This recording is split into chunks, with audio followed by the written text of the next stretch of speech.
mexicano, hablo perfecto español, pero me pidieron que lo haga en inglés. Entonces voy a hablar en inglés. Si alguien quiere que repita algo en español, con mucho gusto. All right. So, I've been an entrepreneur for 24 years.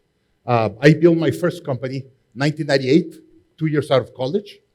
And we built the first fintech in Mexico. We're the first one to put financial information online, 1998. It was huge success.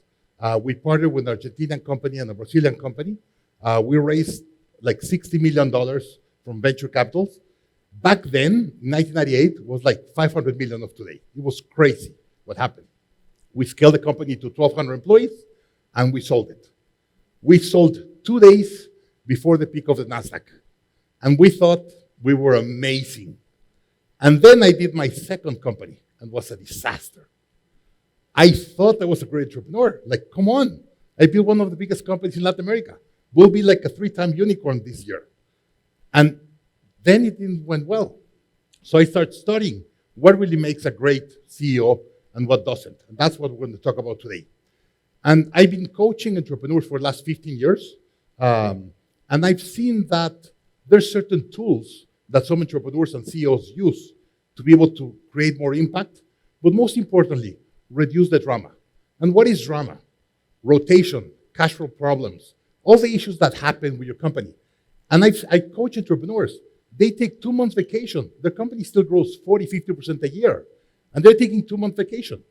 And there's others that their company is growing 10, 50%, and they cannot even take a day off on a weekend. What makes the difference? That's exactly what we're going to talk about. So, how the best CEOs create 10 times the impact? This is a very important question you have to ask yourself. Are you being the CEO your company deserves today? Are you doing the right thing? And I talked to entrepreneurs and said, yeah, we're growing, we do well. But you never know how much money you're really leaving on the table if you had a better CEO or someone really good running your company. Can you go to the next one, please? Just a little bit of the companies I've been associated with. I've had great successes, 1,200 employees, great failures. Most importantly, I've been an entrepreneur for 24 years, but I've never missed payroll in 24 years, ever. And by the way, that's one of the most important things for entrepreneurs. You want to reduce drama? Have cash to pay payroll. You want to have drama in your company? Tell your employees the day you pay payroll that you could not give them payroll. That will be a disaster. Most of you will get your cash. La siguiente, por favor. All right. Siguiente. Hacia adelante, por favor. Okay. This was my big failure. So I did a company in Mexico, did great, moved to the US, and I said, I'm a great entrepreneur, I could do it. I built a mortgage bank in the 2004 to 2008. Of course, the subprime market went under. I was the subprime of the subprime. I just gave mortgages to undocumented Hispanics. Had like 120 employees one day. I had to shut my operation down, fire everyone, and we lost like $6 or $7 million in a week. It was really, really painful. Next one, please. So this is kind of what happened. Over $1 million in debt. By the way, I lost everything that I built on the first one, and then ended up with $1 million in debt. Forced to leave the US. My visa was attached to my company. So I came home and I told my wife, hey, we're closing the company. By the way, I lost everything. And to really shut things down, I have to pay $1 million. So I'm in debt $1 million. And by the way, our visa is tied to our company. So because I have no more company, you have 3 weeks to put the house back and let's go back to Mexico. Imagine that conversation with my wife. La siguiente, por favor. Next one. All right. So I believe there's really 2 types of CEOs. Next one, please. And this is what I call John. And this is the way I see an entrepreneur trying to lead a message. You could see the team is not really engaged. Siguiente, por favor. And this is a great CEO. This is the CEO of Microsoft. By the way, I am a Mac guy. Everything I have, my phone, my iPad, everything is Mac.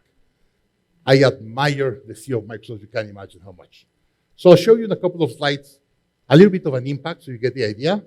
But this guy, inside Microsoft and outside Microsoft, is an amazing human being. He did one change in the company. He said, if you ask me what I really changed, what mattered, I went from a mindset in the company, from a know-it-all, we thought we were the kings, to to a learn it all. We're going to learn all the time. And he really changed the mindset. Go to the next one, please. So this is Ballmer.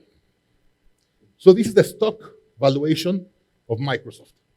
So Bill Gates gets it at zero, right? Starts the company. When he leaves the company was worth around $50 a stock, and gives the stock to Ballmer, now the new CEO. And Ballmer is the CEO for 14 years. When he left Microsoft was worth 30% less.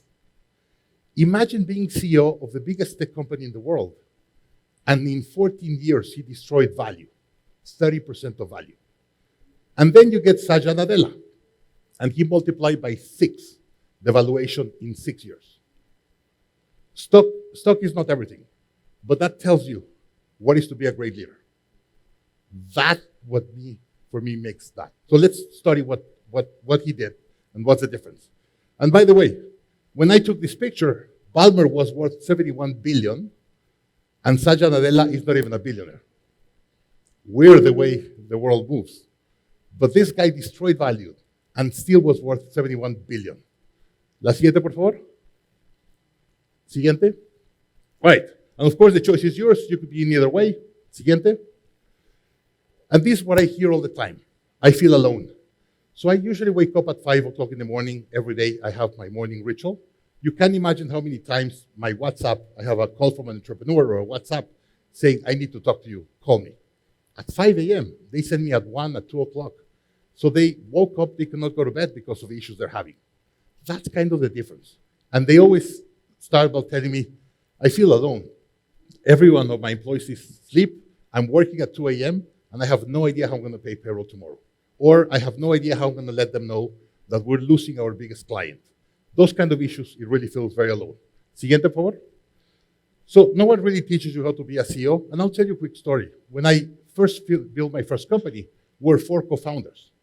And we met in a cafe to agree doing the company. And after 3 or 4 hours of kind of discussing the company we're going to build and the technology, one of my friends said, hey, why don't we agree who's going to do what? Let's give each one their job position. Great. So my friend to the left said, I work in Merrill Lynch for 2 years. I'll be the head of technology. Sorry, I'll be the head of finance. Perfect. My friend in front of me said, I studied electrical engineer. I'll be the CTO. Perfect. My friend to the right said, I helped my father organize concerts, so I'll be in charge of sales. Great.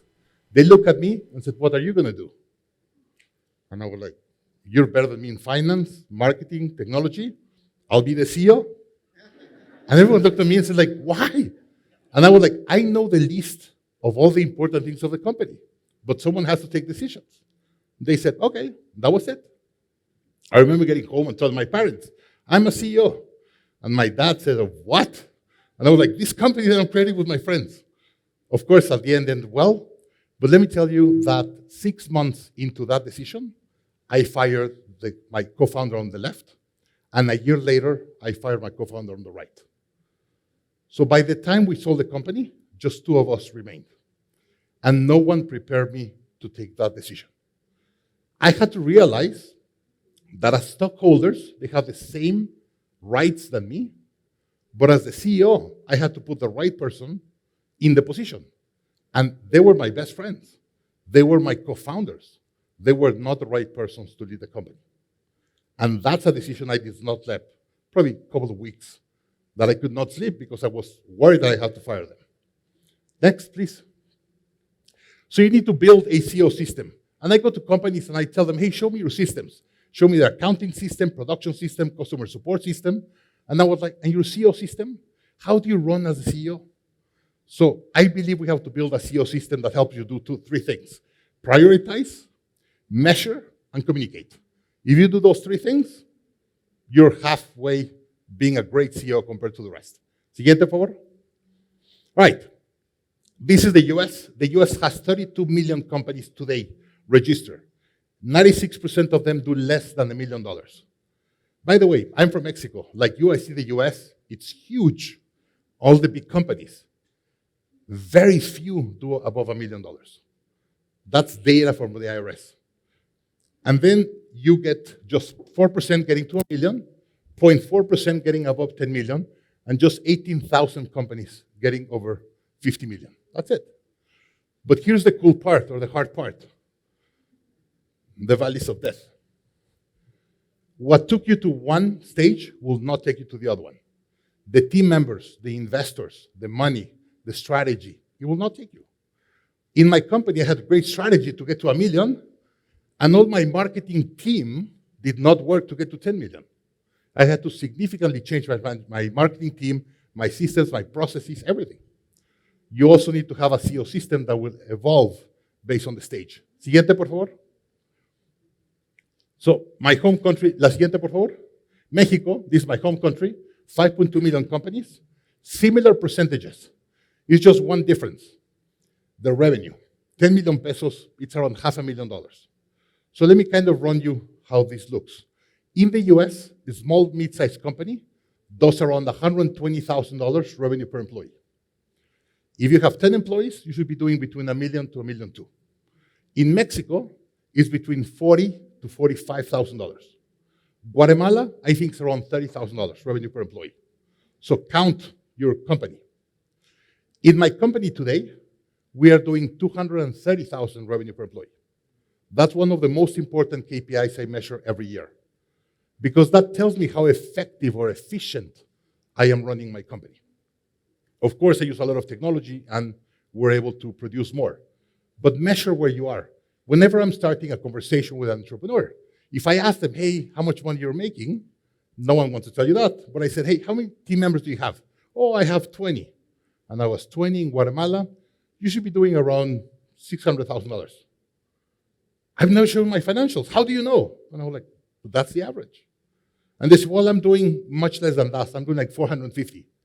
You're losing a lot of money. How do you know? If you're not at least making 30, you're losing money. That's the average. So really important to understand where you are in the market. Siguiente, por favor. And the first thing that the best CEOs do, they think long-term. And here's the basic mindset. The human being overestimates what they could achieve in the short term and underestimates what you could build in the long term. So if you put a short-term goal, most likely you're going to fail it, and the next time you want to put a shorter goal because you're afraid. The best CEOs don't look about small things. They have a really big goal. They have a really big dream. And they're so focused on the dream, when something bad happens in the short term, it's a small thing, and they just pass it. If you don't have the vision of the long term, you get stuck on the short term. Really, really important. One of the first things I help my clients do is put a 10 to 25-year goal, always. And that gives them that space. Siguiente. All right, so we're going to talk about that scale-ups have 4 stages. And I'll tell you what stage you're at and what you have to do in each stage to go to the next stage. So whenever we talk about stages, kind of realize where you are and if you feel identified. Siguiente, por favor. All right, so I'm going to go on stages, and what creates the complexity is number of employees. For me, number of employees is everything. It tells you how complex your operation is going to be. And revenue doesn't matter, because revenue is depending on what country are you, what market, what do you do. What really creates the complexity on the leadership is the amount of team members. So I'm going to go into the focus of the industry, the priority, the barrier, the ability you have to develop as a leader.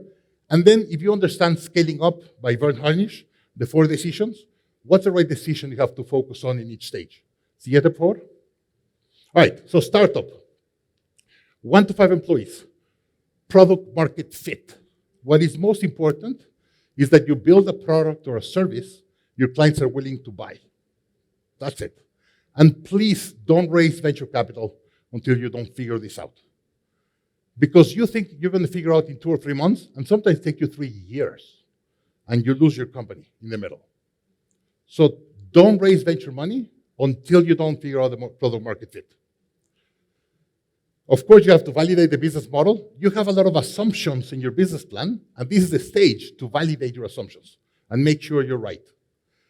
And what you need to do is understand the market dynamics. I see entrepreneurs say, oh, when I come to market, I'm going to sell this for $1,000, and I'm going to sell 1,000 the first month. And how many did they sell the first month? 2. You have all these assumptions in your mind. You have to validate your business model. And what is going to allow you to do that is marketing. If there's one thing that I wish I learned before was marketing.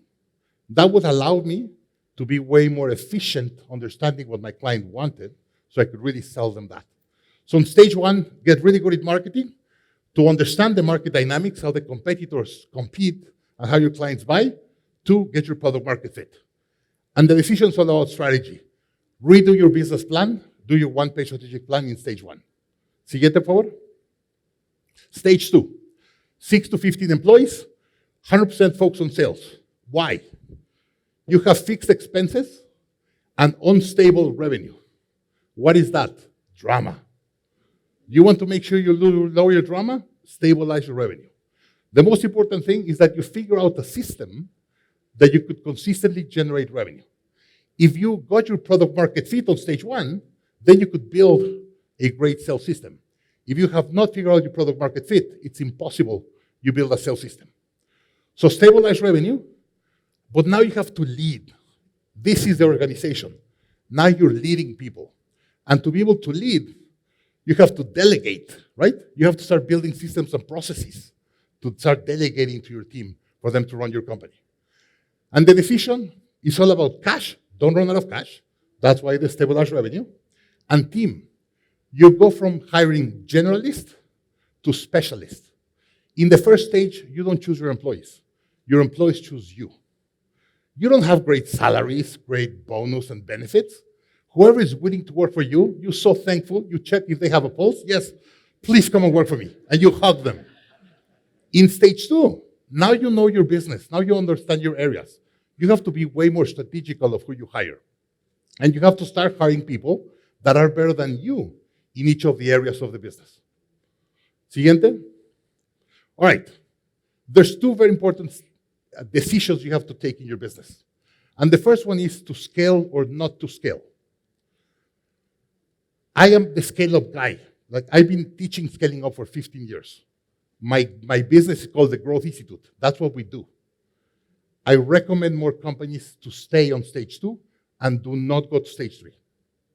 Very few people, mindset, leadership, ability, and business model have the capability to go to stage three. So stage two, I prefer that you stay on stage two and you have a very, let's say, cash flow business, lifestyle business that generates a lot of cash for you and gives you 2 months vacation. If you go to stage three, this is for me the difference. Go to the beach for 2 months, a year, or enter a roller coaster. When an entrepreneur said, oh, I want to go to stage three, I tell them, buckle up.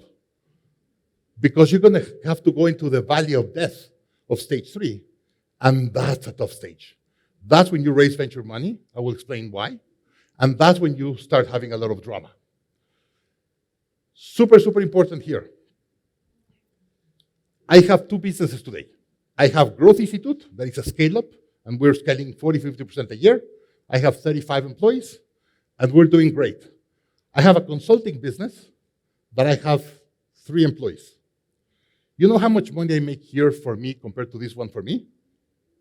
I made like 5 times more here than here. What's the difference? Why I'm doing Growth Institute? Because I'm building an asset that has an intrinsic value in the market, and after I pass stage 3, I'm going to be able to sell it, and they're going to pay me, I hope, several $1 million. But if you talk about cash and drama, I love my consulting business. My wife hates this business. She loves this business. This business generates cash, we go on vacation, no drama, nothing. Here, I'm until 2 o'clock in the morning sometimes. Why? I'm on the valley of death of stage 3. You're always there. Like, I know I teach this, and I'm still wrapped up in the middle. And I'm changing all my team, and it's a mess. It's part of the game. So I strongly recommend, if you can, stay on stage 2. If you want to go to stage 3, buckle up. Let's go to stage 3. Siguiente. All right. This is an org chart of stage 3. You see the difference? You start playing phone. You tell something to one of your team members, and they distortion the message to their team, and it's a mess. And now you have to lead through other leaders. It's super complicated logistically, and in leadership. What is the focus? Defining your industry. The technology you bring, the innovation, the mindset. Now they start looking at you. Until stage 2, there's so many companies in stage 2 that the big players look at you and say, like, nah, they're never going to get it. I'm not worried. Once you cross stage 3, like, watch out, they're starting to get it. And they start attacking you directly. And that's where the competition starts. This is the priority to scale. That's the right time to start scaling. Barrier, infrastructure. You have a problem with infrastructure on 2 things: people and processes. You have to invest deeply in technology. Here's where you go to hire SAP and put $1 million in SAP, and you have a VP of marketing and a CFO, and you have to go really, really high in hiring people and systems that will help you scale the business. And you need a lot of money. That's the right moment to get venture capital to take it to the next level. That's the infrastructure. And then ability, alignment, and simplification. There's a great study in Harvard that said that most companies die of indigestion than lack of food. Once you cross stage 3, everything is an opportunity. And you're trying to do everything. And it's a mess. You have to focus your team, know what you do well, and just do that consistently. Repeat that in and out. And that's alignment and simplification. And it's all about execution. The companies that scale, the CEO is very, very focused. They said, we do one thing. We're great doing this, we're going to do that. And they're not looking into anything else. If you want to go through stage 3 doing 10 new things, you're going to go under. Once you get to stage 4, you do 10 things. But stage 3, you have to be really, really efficient, very, very focused, and execute very, very well. Siguiente, por favor. All right. What's the big decision here? Sell or not to sell? So the value of death of stage 2 to 3 goes from 15 employees to around 70 employees. Why? When you have 70 employees, you have enough revenue and margin to really be able to pay your managers. And that's how long it takes you and how expensive it is to have great managers. But here's the secret. Once you go to stage, let's say, value of death of stage 3, if you're in the US or Europe, you have, let's say, 70, 80 employees, you're making over $10 million in revenue. Now you have an enterprise value. I get phone calls every week to buy my company. Daniel, you'll build an amazing thing. Why don't you take some money off the table? Let me buy a piece of your company. Not yet. Not yet. Not for me because my strategy or what I'm trying to do. But here's the problem. When you're here, your company is worth at least $10 million. And now your discussions with your spouse. So like, how much is your company worth? Like 10 million. Why don't you sell it? And we're done. No, I want to scale it. I want to go to the next level. And your parents are like, hey, you have to think about this. I think it's important. Like, you got really lucky. The market's getting complicated. And you start getting all these conversations convincing you to sell your company. It's a really hard stage for the founders to say, no, we still want to go to the next level. Because you know, if you sell it then you could retire the rest of your life. You put your money in real estate, and you're done. So decide, selling or not sell, after value of death of stage 3. If you want to go, great, but you're going from risk off, because you're building it, to risk on. You start risking what you build. You start risking your liberty for the next 10, 20, 50 years. Next, siguiente, favor. All right, stage 4. Now you start dominating the industry. Now you matter. I have 5 minutes, sorry. Now it matters, okay? So here, you start talking about market share. I have 5%, I need to get 7% of the market. If you get 2% more, you're going to remove 2% from someone else. You have to reinvent yourself to get the company out of the comfort zone. And the leader become a satellite around the organization. The organization runs day to day without you. And you're there to help the organization be better and innovate. That's why you're the innovator, the change catalyst. You become the change catalyst and get them out of the comfort zone. Why? Now we have stable checks, stable revenue, great systems, money's coming in, you start buying a house in the summer, you go for 2 months to the summer house, and everyone starts getting into a comfort zone. Watch out. A lot of issues happen there. And of course, decisions, you go back to the 4 decisions and you rotate them. Siguiente, por favor. Right, so here's the CEO system. You have to have tools for 3 groups. First, for you. Like whenever you're going on the plane and they tell you, if the mask comes down, what do you have to do? Put the oxygen mask first. Same in the company. As the leader of the company, you have to be well financially. You have to make exercise, like be well from your body, great relationship with your kids, your wife. I see entrepreneurs, they give everything to the business. They deplete their life, and then they implode the company, or their family implodes the company. Here's the biggest issue. If you build a business plan for your company, it starts becoming bigger, and they takes over your life. You have to build a business plan for you and a business plan for your company, and then figure out how to keep them together. If you don't build a business plan for your life, your business is going to take over. Then, siguiente, por favor. You have to build a team. People said, oh, I want to build a great company. You don't have the capabilities to build a great company. You could build a great team, and that team is going to build a company. So my role as the leader is building a great team, scaling my team, and my team is going to scale my company. Siguiente. So you have to then focus on your company. So I ask that you have tools for the 3 of them. Siguiente. All right, so there's 4 things that I recommend you build in each of the 4 areas, the 3 areas. On you, get mindset tools. You need to figure out how to get your mindset to the next level. If you're thinking in level 1, you could not run a company on level 3. You have to elevate your mindset and your tools. Find and scale your tribe. And your tribe is not just your employees. Our investors, advisors, board members, everything. Honor your freedom. If you don't have freedom as a person, you don't have a life. Have your routines and honor your freedom. And then build a legacy. Building a company is a great thing. You're very lucky if you're able to build a company in the world. Build something that is worth it and do some good. Don't do bad. Siguiente, por favor.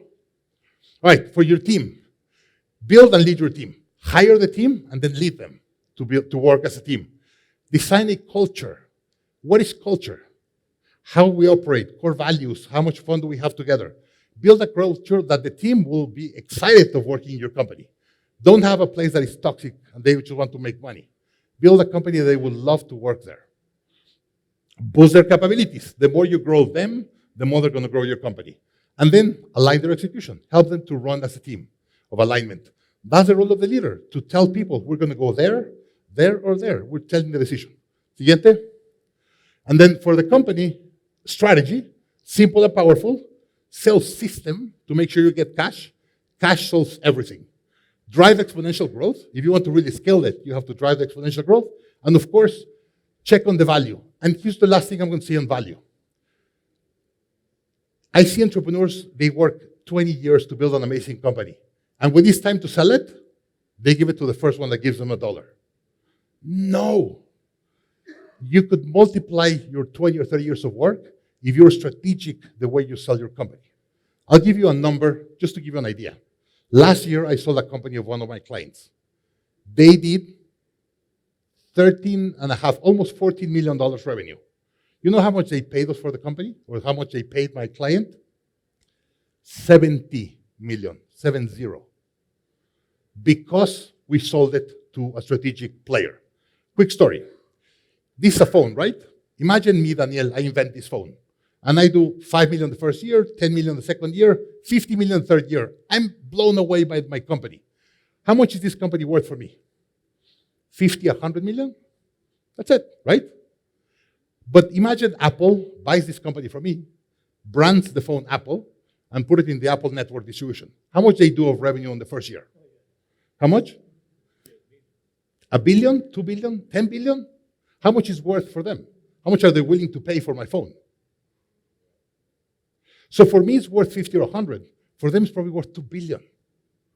If you find the Rembrandt in the attic for someone that cares about the Rembrandts, you could sell your company for 5 times revenue, 10 times revenue. So do it right. I'm going to take 2 minutes. Sorry, 2 more minutes. And I know I'm really late. Next one, please. All right, so some tools. Siguiente, por favor.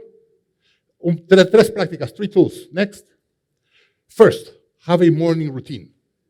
If you wake up with the alarm clock running, by the time you get to your office, your stress is going to be high. You're going to bring the stress to your company. I wake up 2 hours before I need to start working, and I dedicate 2 hours for me. I drink a good cup of coffee, exercise, read, hear some music. By the time my kids wake up at 7, my energy is high. I'm ready to give a lot of value. Wake up 2 hours before. Siguiente.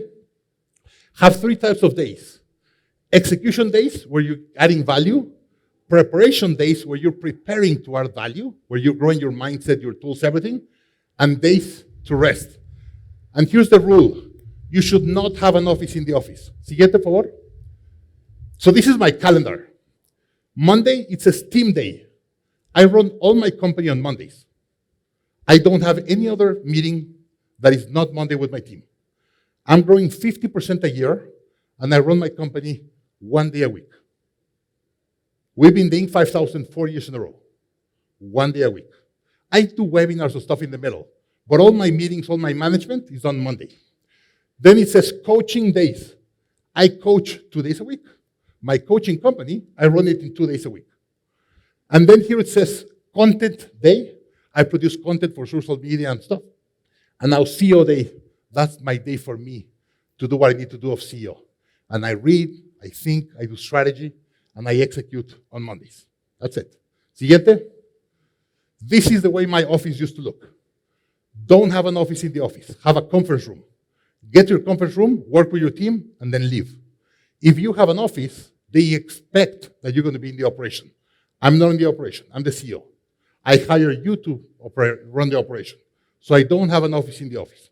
Siguiente. And this is when I'm going to close. Stop playing checkers and playing chess. Here's the most important leadership thing that I've learned. When you're playing checkers, you look at your board, and everyone's exactly the same capabilities, and you move them around. If you do play chess, you realize that your team is different. They have strengths and weaknesses. Your job is to hire the most powerful team members and position them for them to use their strengths, and then cover the weaknesses, and then let them play. And step aside. If you tell them the direction, you give them their KPIs, you give them priorities, you say, hey, you're great for this, go and do it. And you have to get out of the room. All right, thank you. Siguiente, creo que ya acabé. Are you being the CEO your company deserves? Based on what you saw today, are you doing the right thing for your company today? Thank you.